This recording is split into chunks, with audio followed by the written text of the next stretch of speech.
Oi gente, eu venho por meio desse vídeo desenvolver um trabalho de história junto aos meus colegas e o nosso tema é integralismo.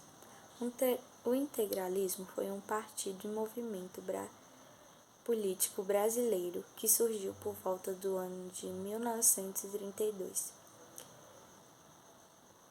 e ele foi influenciado pelas práticas fascistas da Europa que ocorreram após o término da Primeira Guerra Mundial.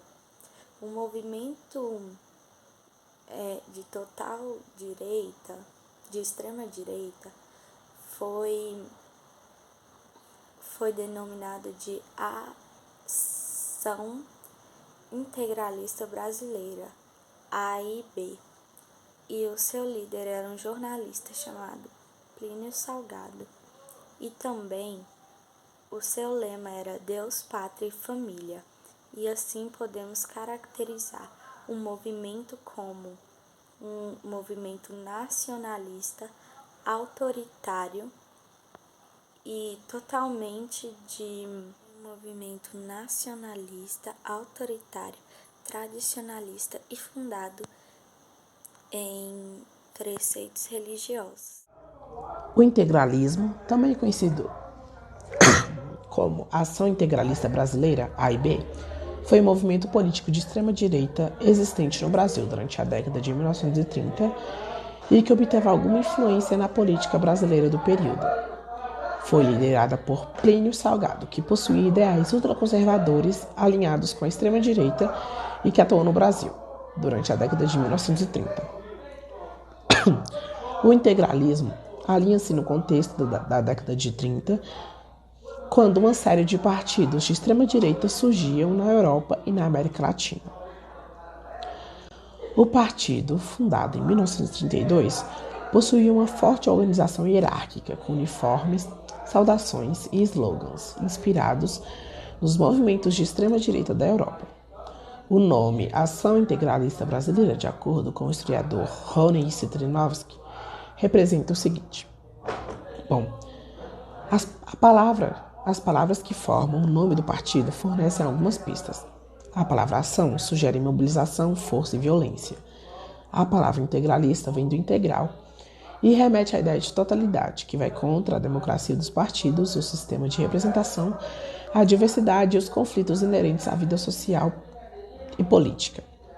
E a palavra brasileira se refere à defesa exacerbada do nacionalismo em oposição aos partidos estaduais, regionais e internacionalistas. Agora eu vou falar um pouquinho dos ideais do AIB. O AIB ideologicamente defende a propriedade privada, o resgate da cultura nacional, o moralismo, valoriza o nacionalismo, os valores morais, prática cristã, o princípio da autoridade e, portanto, a estrutura hierárquica da sociedade, o combate ao comunismo e ao liberalismo econômico. A ideologia integralista combate tanto o comunismo como o liberalismo econômico.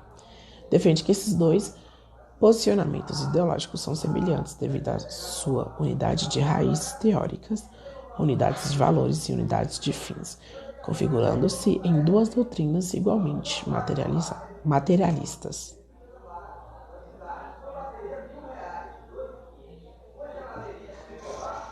Agora eu vou falar sobre os objetivos. O integralismo apareceu como uma alternativa em relação ao recém-chegado governo de Getúlio Vargas e o crescimento dos movimentos comunista e operário.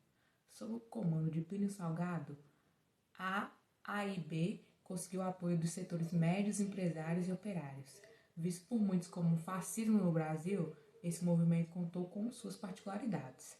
Os principais objetivos dos integralistas eram o corporativismo político, a abolição do pluripartidarismo, a perseguição aos comunistas, o fim do capitalismo especulativo e a ascensão de um forte líder político. Além do conteúdo ideológico, os integralistas fizeram uso massivo dos meios de comunicação, frases de efeito, criação de símbolos e padronização comportamental. Utilizavam de uma saudação comum, Anauê, expressão de origem indígena para cumprimentar os seus associados. Vestiam camisas verdes e usavam a letra grega sigma como formas de incentivar um forte sentimento de comunhão à pátria. A Ação Integralista Brasileira foi criada em 1933 e era inspirada no fascismo italiano. Com o principal líder, Plínio Salgado, os integralistas faziam uso massivo de meios de comunicação e frases de efeito, no intuito de conquistar a população. Tinham o costume desde sua fundação de entrar em sérias brigas de rua contra sua vertente oposta, a ANL. Devido ao interesse de Plínio Salgado no Ministério da Educação, os integralistas apoiaram Vargas no golpe do Estado Novo. Vargas, que havia prometido o Ministério da Educação ao líder dos integralistas, descumpriu a promessa, gerando uma revolta que culminou em um levante em março de 1938. Cerca de 2.500 integralistas saíram às ruas e foram reprimidos pela polícia e pelo exército. Após o fracasso no levante, em maio de 1938, 80 integralistas tentaram invadir o Palácio de Guanabara, com a intenção de assassinar Vargas, e cerca de 10 pessoas foram mortas e todas as outras presas, sendo esse o último ato de relevância do integralismo brasileiro. Olá pessoal, eu vou estar falando sobre o que aconteceu com a AIB após sua extinção. Como já foi dito, após o golpe de Estado Novo, Vargas ele vai mandar fechar todos os partidos. E isso vai incluir também os seus outrora apoiadores, o que vai gerar uma revolta entre os membros da AIB.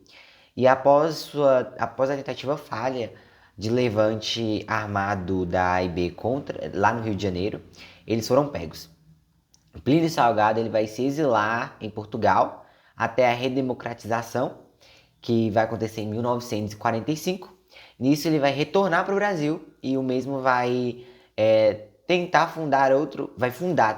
fundar outro partido, onde ele vai tentar reviver as ideias da antiga AIB, que esse nome desse partido vai chamar o Partido da Representação Popular. Então é isso que acontece, a AIB é extinta, mas Plínio Salgado, ao retornar do exílio, ele vai tentar reviver essas ideias, esses ideais que eles tinham lá na AIB em um novo partido. É isso, obrigado.